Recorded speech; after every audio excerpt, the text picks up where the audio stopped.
Mesdames et messieurs, je voudrais avant tout propos présenter à nouveau mes vives et profondes condoléances à Sa Majesté le roi Mohamed VI et au peuple frère du Maroc à l'occasion du séisme meurtrier survenu le 8 septembre 2023. Puisse Allah le Tout-Puissant faire miséricorde aux âmes des défunts, les accueillir dans son paradis et panser les blessures de leur famille. Qu'ils s'éloignent à jamais de telles catastrophes et que ces bénédictions couvrent plutôt abondamment nos pays. Puisse Allah accorder salut, délivrance, guérison et miracle au royaume du Maroc pour sa prospérité. Je voudrais vous faire part de mes profonds regrets pour mon absence pour cas de force majeure à cette 15e édition du Forum MEDES.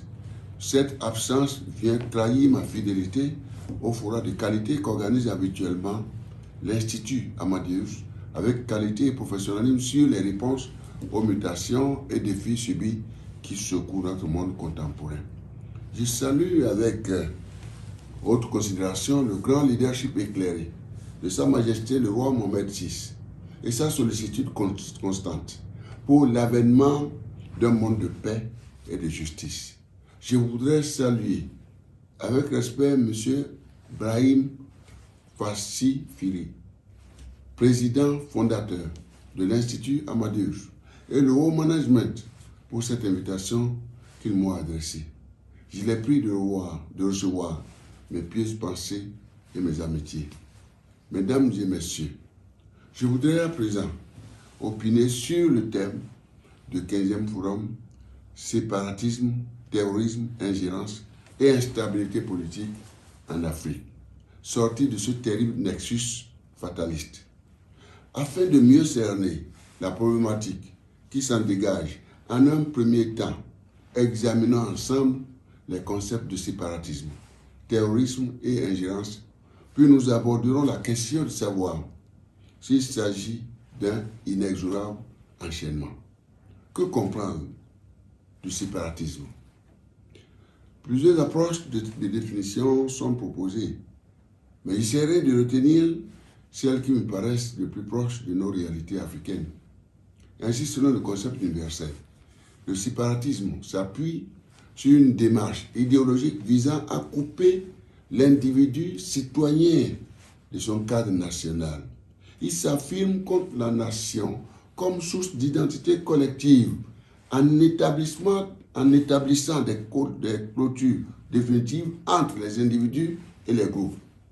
Il serait également une position politique visant à la séparation d'un groupe culturel, ethnique, tribal, religieux, racial, politique ou autre d'un groupe plus large. De ces approches, on pourrait résumer le séparatisme comme étant la volonté d'un sous-ensemble humain, culturel ou politique, de quitter un ensemble national auquel il a juste là appartenu. Que comprendre du terrorisme?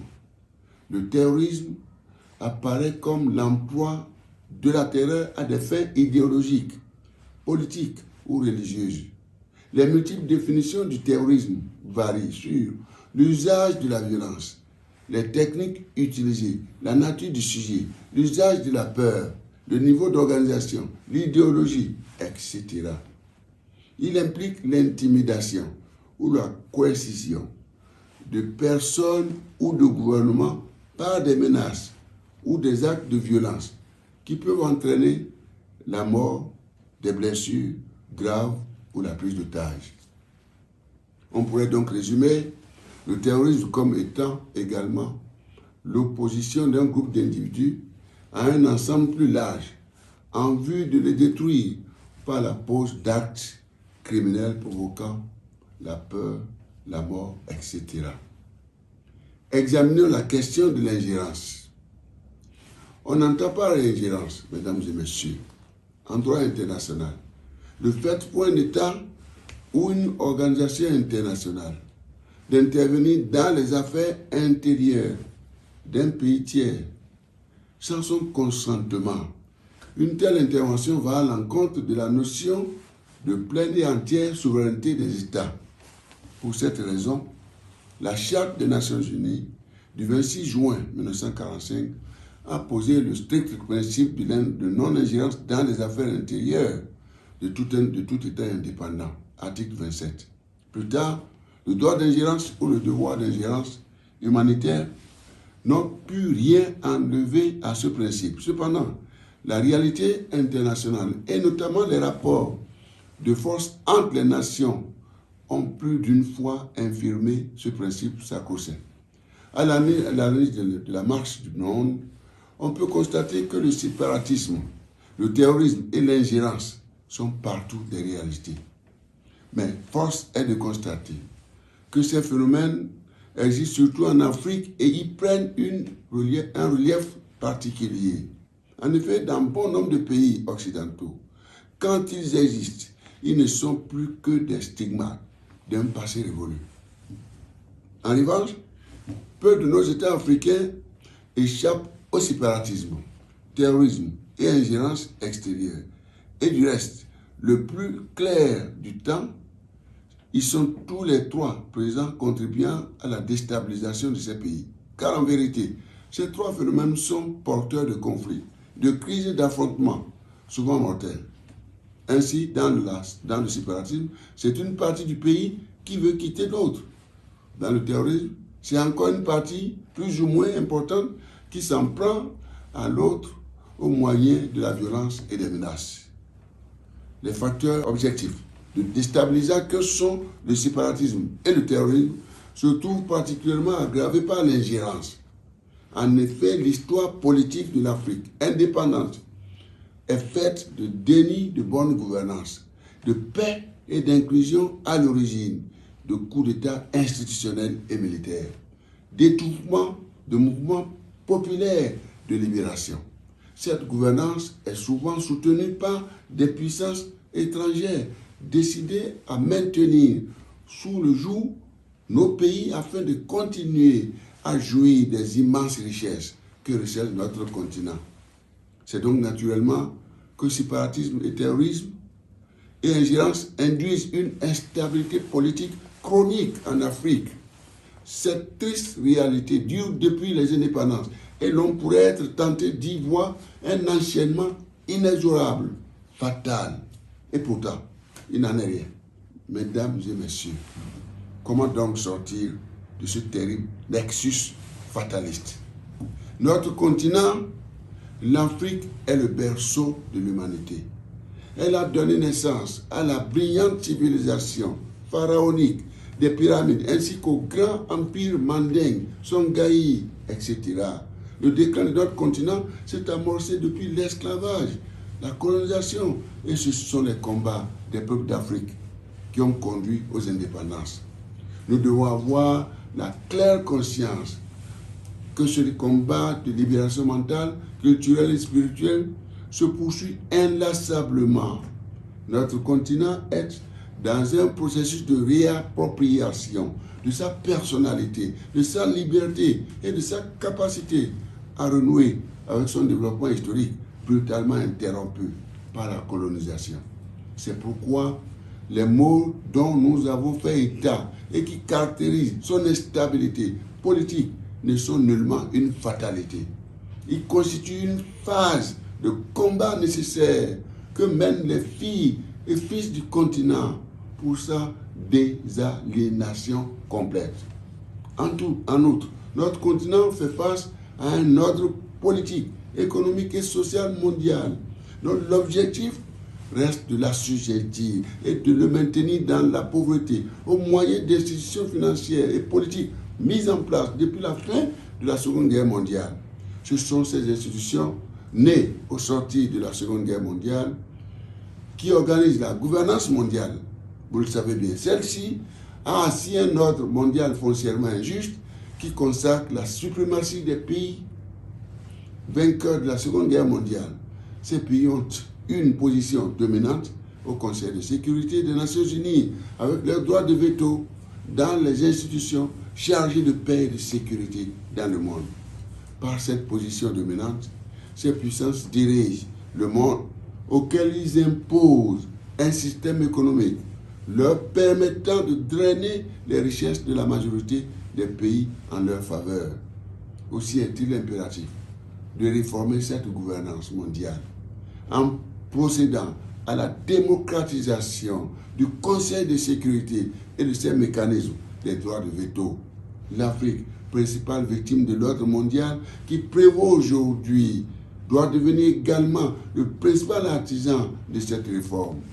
Dans une synergie d'action, elle devra mobiliser tous les pays de l'Assemblée générale des Nations unies et conduire courageusement et avec intelligence cette action d'envergure, sans aucun doute salvatrice de l'humanité.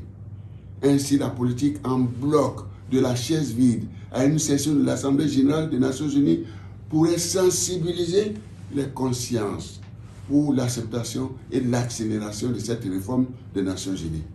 En effet, ce n'est plus un doute que notre monde est un avion sans pilote et sans boussole, plongeant ainsi notre humanité dans l'insécurité, l'incertitude totale en raison des rivalités des grandes puissances en quête de ressources. La réforme de l'ONU est urgente, nécessaire et indispensable. Mesdames et messieurs, nonobstant ces désagréments de l'heure, nous restons résolument optimistes, car l'on observe aujourd'hui en Afrique le réveil du continent. En effet, une jeunesse africaine cultivée, déterminée et panafricaniste est apparue au devant de la scène. On la note décomplexée et décidée à renverser les vieux tabous qui maintiennent le continent sous la condescendance des blocs. Aujourd'hui, c'est toute la jeunesse africaine qui est engagée dans le combat de réhabilitation de notre continent, de sa libération de la domination étrangère, de la reconquête de sa dignité et de sa souveraineté.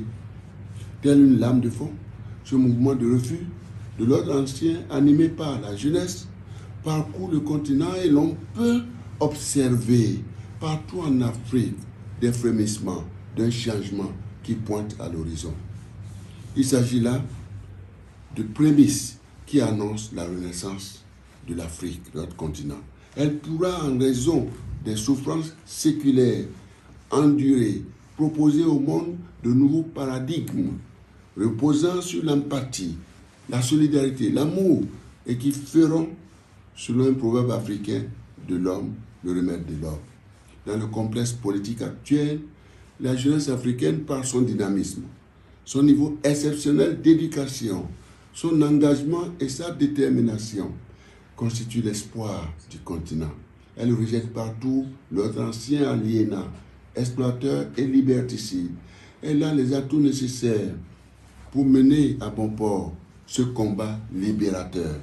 Enfin, le Maroc, où nous tenons ce forum, connu pour son attachement à la paix et aux valeurs divines, nous inspire à convier avec insistance la jeunesse africaine à donner une dimension spirituelle à son combat. Nous devons pouvoir faire face à ce monde en voie de désintégration par les nouvelles technologies, la force de l'argent et les armements de plus en plus sophistiqués.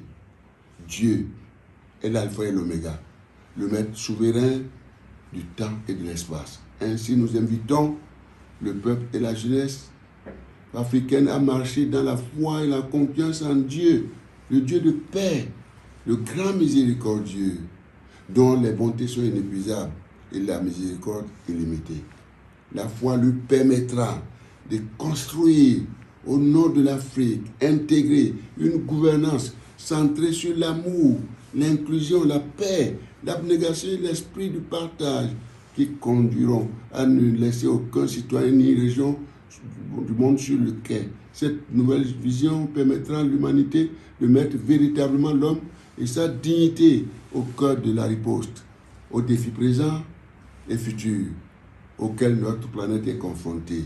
Nul doute alors que l'Afrique 2063, que nous appelons de tous nos voeux, sortira de ce terrible nexus fataliste.